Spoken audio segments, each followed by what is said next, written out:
Di pa man lumalabas ang araw, simula na sa kanilang misyon.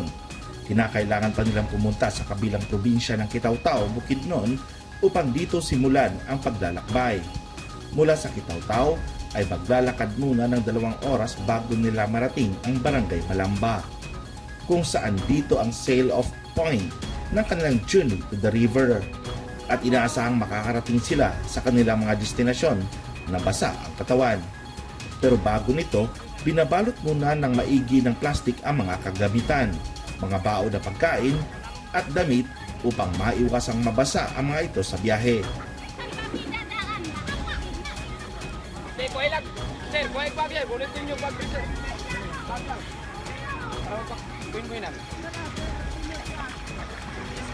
Dito na magpapatangay ang grupo sa lakas ng agos ng tubig ng Davao River upang maabot nila ng mas mabilis ang mga sityo ng Barangay Gumitan sa Marilog District, ang tahanan ng karamihang mga katutubong matigsalog ng Davao at Bukidnon.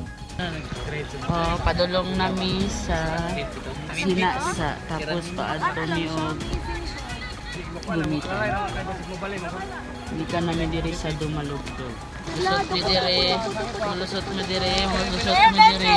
Pagi mi sa Daplin, sa pagpauli na mo, dali nang pagpakuan kay hindi naman kamuana sa Davao River, kanang imo na magpaano naman lang kapaingon sa barangay. So gikan sa highway padung sa barangay 28 km. Gikan sa barangay matos mga sitio-sitio mo na sa ginabayan-bayan ng area. Night time nga mabungkag jud ang imuhang kuan. Gakit kay syempre binuhat lang man pud sa mga locals po dito. Una kanang maigo siya sa gilid, labi na pagka nang kusog na kayo ang agos, usay maigo sa daplin. Ramdam sa kanilang paglalakbay ang peligro sa lakas ng agos at mga bato na madadaanan ng kanilang mga salbabida at mga balsa.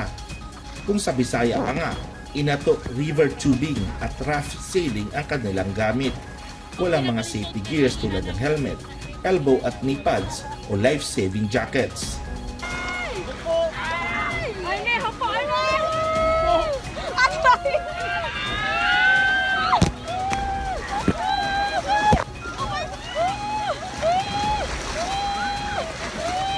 Hinihingi pa o pinapa-sponsor nga lang daw ang gamit na interior tire ng salbabida at kadalasan gamit lamang ang mga kahoy o di kaya katawan ng saging ang aalalay sa mga balsa at salbabida.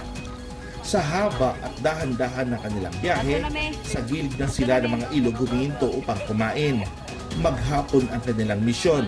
Napapatigil sa gilid ng ilog upang abutin ang mga madadaan ng kabahayan o komunidad. Pero ang malaking hamon pa sa kanilang pagdating.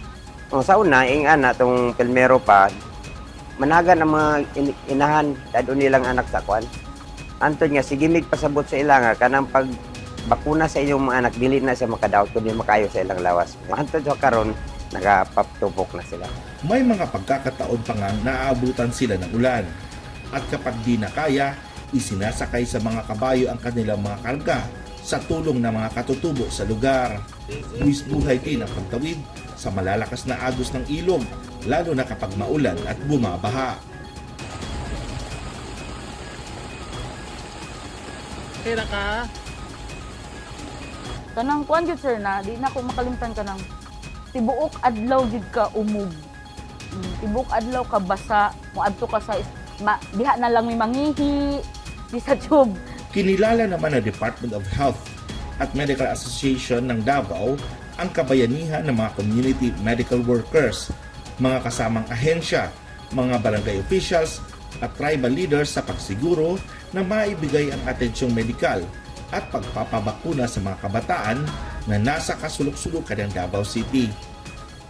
So para nato ma-achieve ang ato ang goal, no, both sa public and sa private, una is i-emphasize nato ang enough vaccine supply. I-continue nato kaning ginabuhat sa atong barangay health worker. Nagaadto sila house to house para lang gyud maka bakuna. Okay, so we upload, no? Ma'am and the other kagawad for the very good deed. Sa huli, Anuman umanong hirap at sakripisyo, mas nangingibabaw pa rin umano ang dedikasyon sa serbisyo at pagmamahal sa mga kababayang hirap na maabot sa mga kanayunan upang kasabay at pantay na magkaroon ng akses sa kalusugan at maging sa kaunlaran. Mula sa Davao City, ako si Ferdinand Cabrera ng Cotabato News para sa Newsline Philippines. Stay safe